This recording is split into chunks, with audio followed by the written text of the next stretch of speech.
1974 წლიდან 12 მაისს მსოფლიო ექთნების საერთაშორისო დღეს აღნიშნავს. საექთნო საქმე საკმაოდ საპასუხისმგებლოა. პროფესიის წარმომადგენლები ყოველდღიურად ეწევიან ფასდაუდებელ შრომას, შეიძლება თავამად ითქვას და ასევე შეიძლება ითქვას, რომ პაციენტის გამოჯამრთელება მათ მიერ სწორად და ხარისხიანად შესრულებულ სამუშაოზეც არის დამოკიდებული. ჩვენი სტუმრები არიან ექთნები, რომელთა გამოცდილებას თითქმის 50 წელს ითვლის. ნათელა ილურიძე, ლუიზა ჟვანია, ია ენუკიძე, მადონა ჩარკვიანი.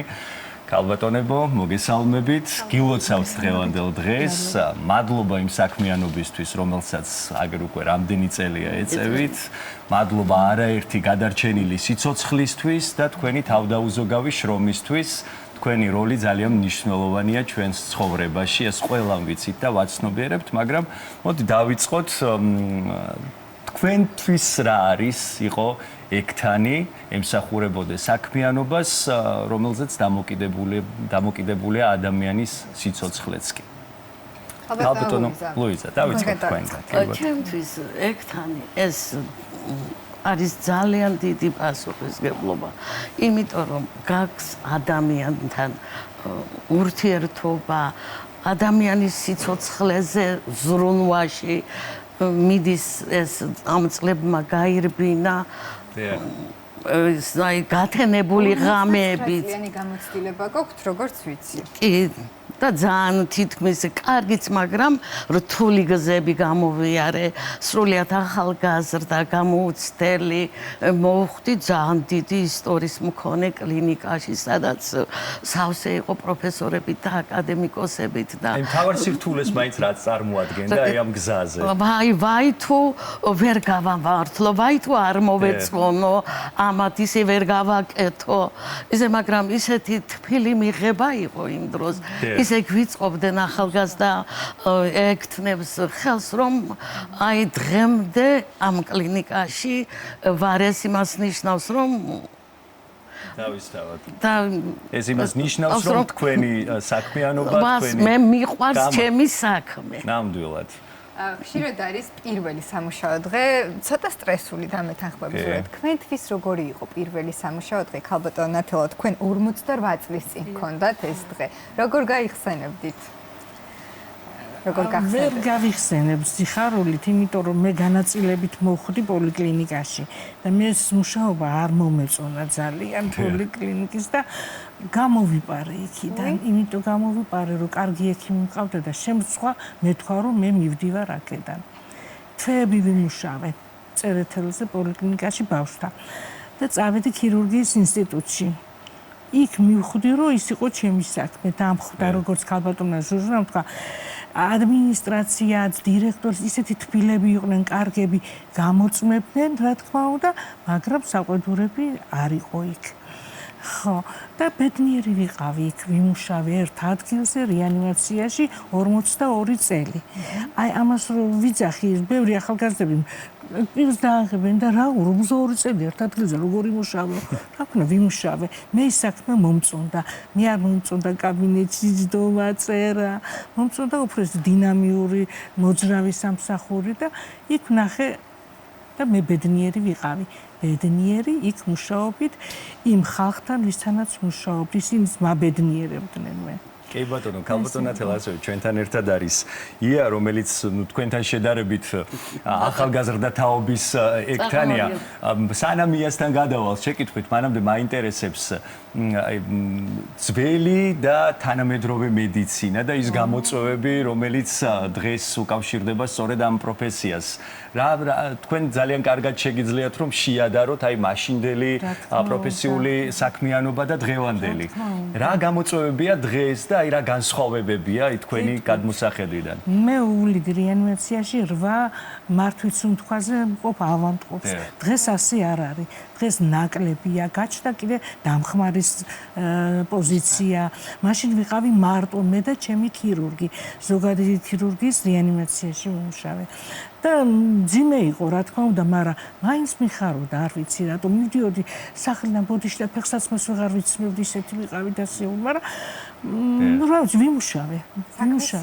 ხო, ალბათ ასე იყო და რომ მივდიოდი კიდე სამსახურიდან არა ვეძებდი რომ შორი გზით მივსულიყავი გაჩერებამდე რომ ჰაერზე მევლო ბევრი და ეს სიამოვნება მე რო კარგად დავტოვე მე ვიყავი ბედნიერი ვაი ჩემ ტერს თუ მე რაღაცა არ მომწონებოდა ხასიათო ვიყავი თქვენი პირველი სამუშაო დღე ალბათ უფრო მარტივი გასახსენებელი იქნება თქვენი კარიერა მოიცავს რამდენწლიან მოგვაწევ 16 წელი საკმაოდ დიდი დროა 16 წელი თქვენი აზრით რა თვისებები უნდა გააჩნდეს ადამიანს რომელიც გადაწყვეტს რომ სწორედ ამ პროფესიაში აიღოს გეზი ამ პროფესიისკენ ან ზოგადად ჩემი პირველი დღე ძალიან ემოციური იყო და ორმაგად საპასუხისმგებლო, იმიტომ რომ ბავშვების ჯანმრთელობაზე უნდა მეზრუნა და ეს ემოცია მალევე გაქრა, იმიტომ რომ პაციენტებთან უკვე შეხების შემდეგ მათგან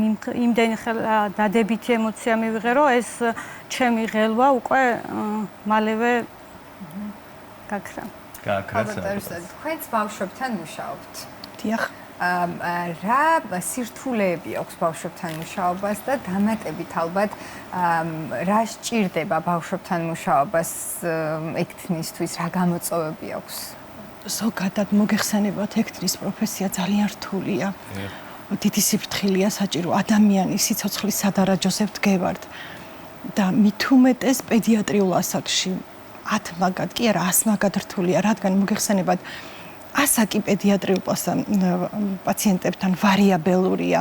ყვანან თვეების პაციენტები, ყვანან დიდები და მათთან აი მთელი გულის ხმიერებაა საჭირო. შესაძლოა ბავშვი ვერ მეტყველებდეს, ვერ საუბრობდეს ასაკიდან გამომდინარე, მაგრამ მედდას უნდა შეეძლოს, კრიტიკული აზროვნების უნარი უნდა ქონდეს, მას უნდა შეეძლოს საექნო პროცესის წარმართვა.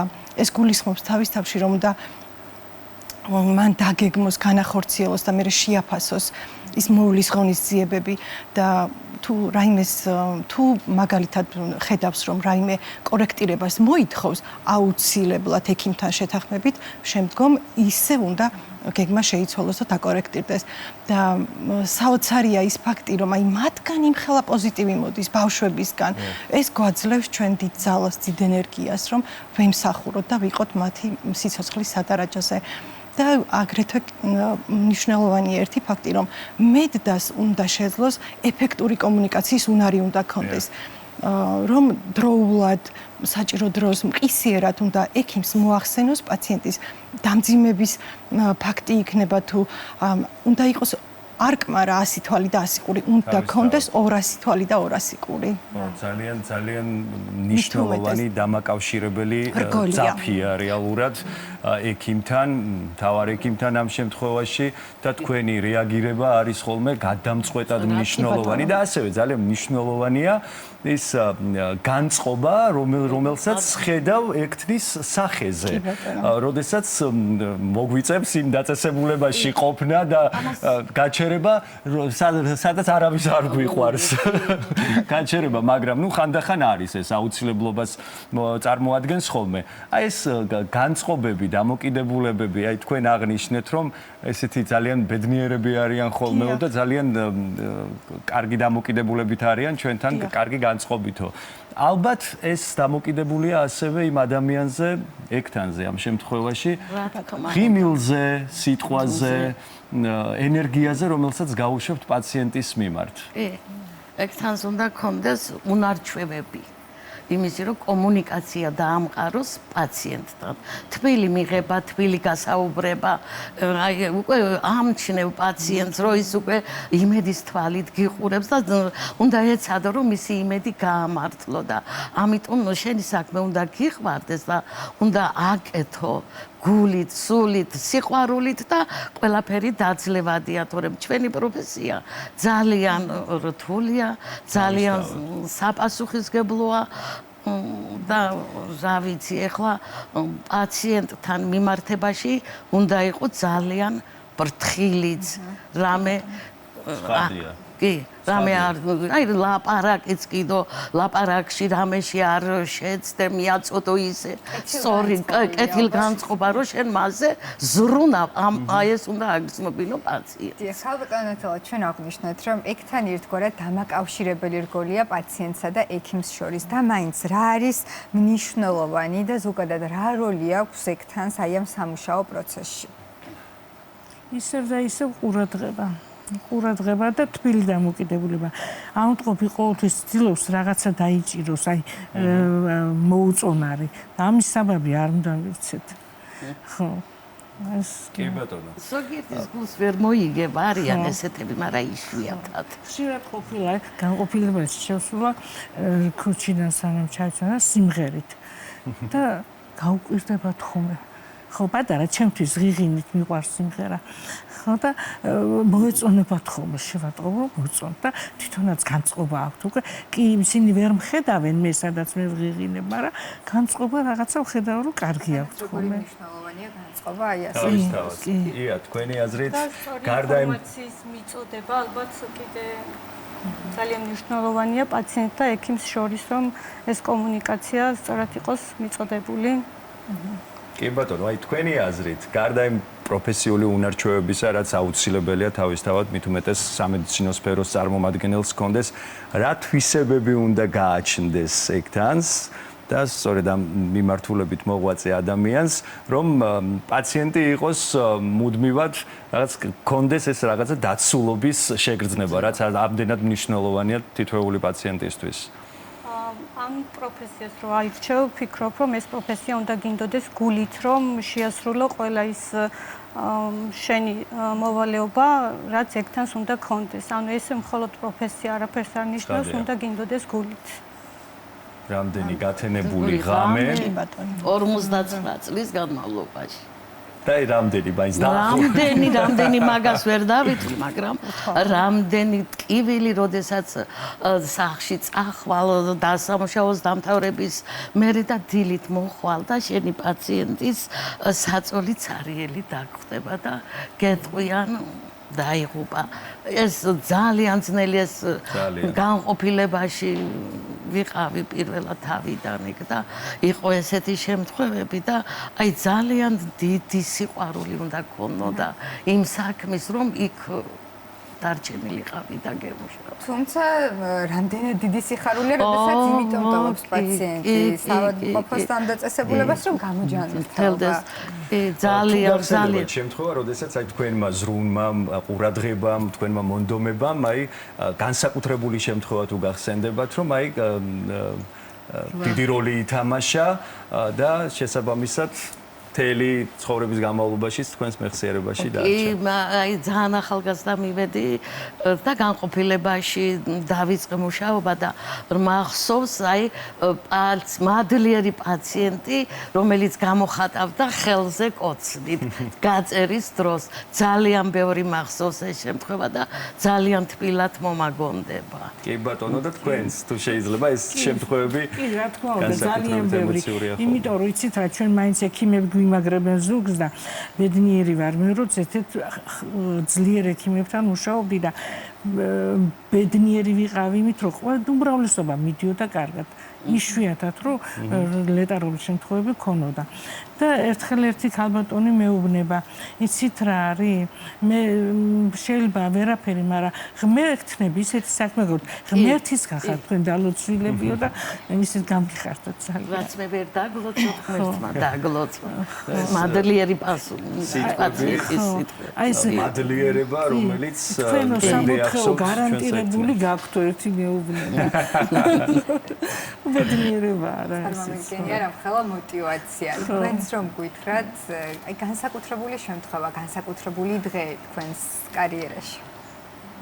ჩვენთან მე მოგეხსენებათ მუშაობ ონკოჰემატოლოგიაში იაშვილის სახელობის ბავშვთა ცენტრალურ საავადმყოფოს, გვაქვს ესეთი ონკოჰემატოლოგია, მძიმე განყოფილება, მკურნალოდ ლეიკემიებს და სხვადასხვა სოლიდური სიმსივნეებით დაავადებულ ბავშვებს და ხშირია გამოჯანმრთელებული პაციენტები და ჩვენი სიხარული წასწუდება, როდესაც ლეიკემიას ვამარცხებთ, ამა თუ იმ უკურნებელ სენს ვამარცხებთ და გამარჯვებულ პაციენტებს უშვებთ სახლში. ეს ჩვენი გამარჯვება მთლიანი გუნდის.